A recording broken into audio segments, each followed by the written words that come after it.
Welcome.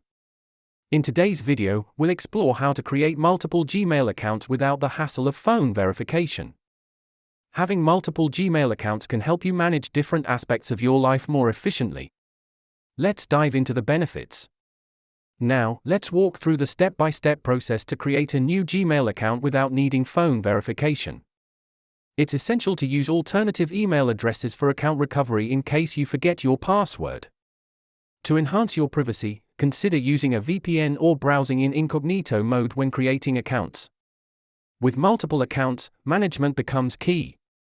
Let's discuss tips to keep everything organized. If you face any issues bypassing phone verification, here are some common troubleshooting tips.